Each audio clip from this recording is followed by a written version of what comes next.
নমস্কার। আজ কৃষ্ণ জন্মাষ্টমী উপলক্ষে একটা গল্প শোনাচ্ছি। গল্পটা খুবই মজাদার, আশা করি অনেকে শুনছেন, আমিও শুনেছি। তো আমি আবার নতুন করে বলতেছি সেই গল্পটা। পুরীতে এক বৃদ্ধা লোক বাস করত, নাম তার মাধব। তার বয়স আনুমানিক 70 থেকে 80 বছর এরকম হবে। পরিবারে সে ছাড়া আর কেউ নেই। আর ওই এলাকার সবাই মোটামুটি জানতো যে মাধব জগন্নাথ দেবকে খুব ভালোবাসেন, জগন্নাথ দেবকে পুজো করেন। তিনি জগন্নাথ দেবের খুব ভক্ত। তো একদিন রাত আনুমানিক 2টা-3টার সময় জগন্নাথ দেব ওই মাধবকে ডেকে তুলতেছে, এই মাধব উঠো উঠো। তো মাধব ঘুম থেকে উঠে দেখে যে জগন্নাথ দেব এসেছে তার কাছে। তো জগন্নাথ দেব তাকে বলল যে মাধব উঠো, আমরা এখন চুরি করতে যাব। কতদিন হয় চুরি করি না, সেই ছোটোবেলা চুরি করতাম গোপীদের কাছ থেকে মাখন, আজ পর্যন্ত অনেক দিন হয় চুরি করি না, আসো আমরা চুরি করতে যাই। পরে বলে কি চুরি করবে তো রাত্রে, কেউ এখানে এখন মাখন কেউ বানায় নাকি? পর জগন্নাথ দেব মাধবকে বলল যে আরে আমরা ওই মাখন চুরি করব না, আমরা কাঁঠাল চুরি করব, এখন কাঁঠালের সিজন যাচ্ছে। পরে বলতেছে ও কয় মাধব উঠো উঠো, অনেক দেরি হয়ে গেছে, তাড়াতাড়ি ওঠো, আমরা চুরি করে ঝটপট এসে পড়ব।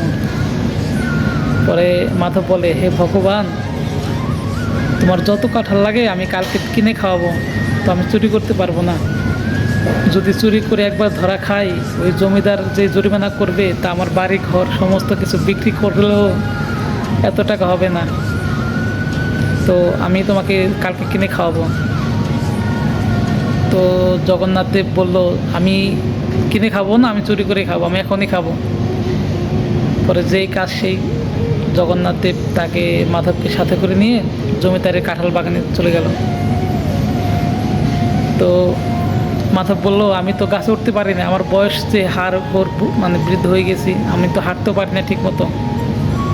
পরে জগন্নাথ দেব বললো আরে বোকা, তুমি পাহারা দাও নিচে, আমি আছি, আমি উপর থেকে কাঁঠাল পারবো, তুমি নিচ থেকে পাহারা দেবে যে কেউ আসে কি না। তো যে কাজ সেই, জগন্নাথ দেব গাছের উপরে উঠলো আর মাধব নিচে পাহারা দিচ্ছে।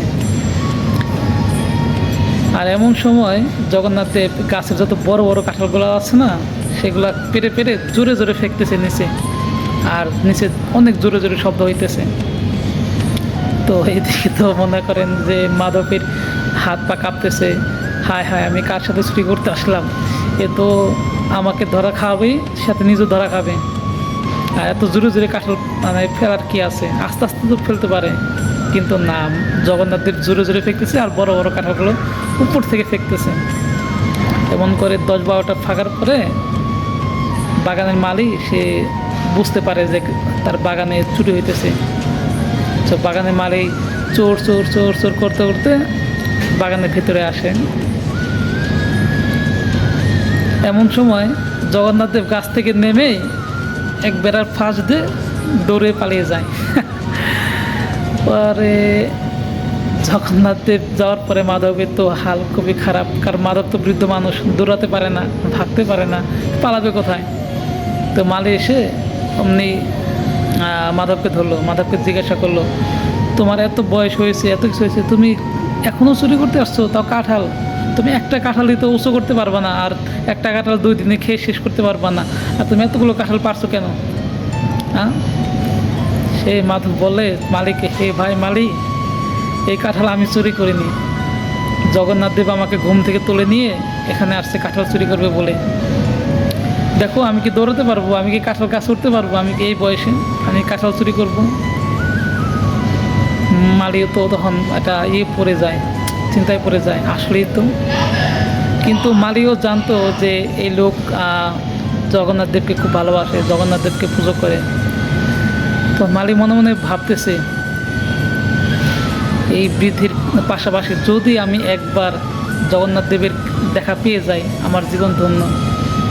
মালি ভিতরে ভিতরে খুব নরম, কিন্তু উপরে উপরে খুব শক্ত, যে না, আমাকে এমন কিছু করতে হবে যাতে আমি ওদের নিয়ে জগন্নাথ দেবকে দেখতে পাই। তো মালি মাধবকে অনেক বকাঝকা করতেছে, কিন্তু ভিতর থেকে খুব ভালোবাসতেছে আবার, কেননা ওই যে ভগবানকে দেখবে, জগন্নাথ দেবকে দেখবে। তো মালি রেগে পেতে মাধবকে সহ জমিদারের কাছে নিয়ে যায়।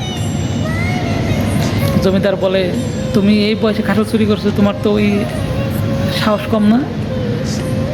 তখন ওই মাধব আবারও বলে যে, জমিদার, আমি কাঁঠাল চুরি করিনি, জগন্নাথ দেব আমাকে ঘুম থেকে তুলে নিয়ে আসছে, আমি সেই তার সাথে চুরি করতে আসছি। সে তো কাঁঠাল ফেলেই চলে গেছে, এখন আমি তো পালাতে পারিনি, তাই আমি ধরা খেয়েছি। পরে জমিদারও বুঝতে পারে আসলেই তো এতগুলো কাঁঠাল তো তার দ্বারা সম্ভব না, সে গাছে উঠতে পারবে না, কীভাবে সম্ভব।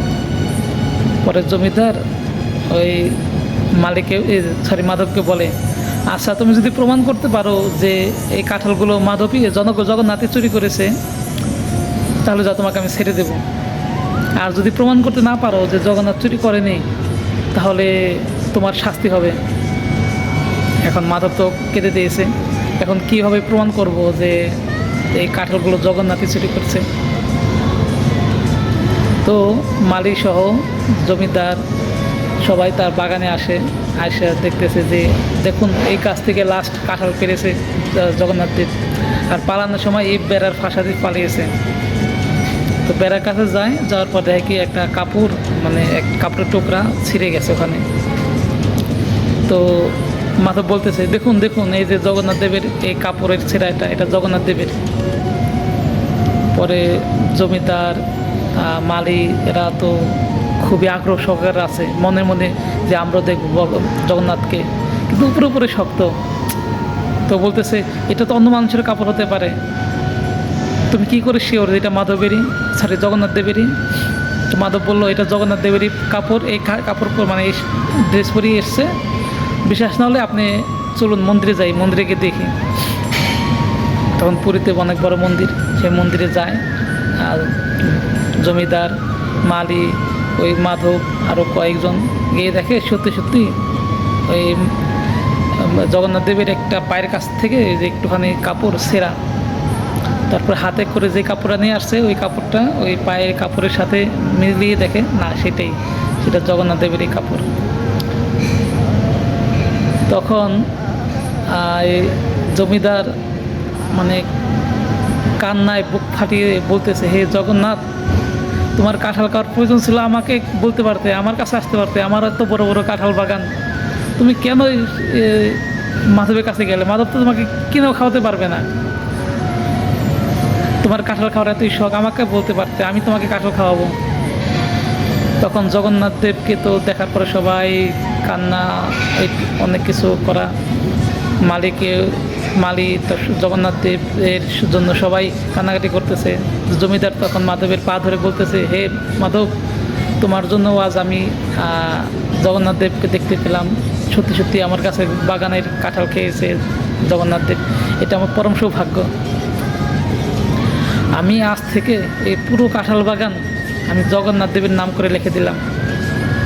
এই কাঁঠাল যখন মন চায়, যেদিন মন চায়, দিনে হোক, রাত্রে হোক, সকাল হোক, দুপুর হোক, সন্ধ্যা হোক, জগন্নাথ যখন মন চায় তখন খাবে আমার এই কাঁঠাল। আমি আজ থেকে এই কাঁঠাল বাগান পুরোটাই জগন্নাথ দেবের নাম করে দিলাম। এটাই ছিল গল্প।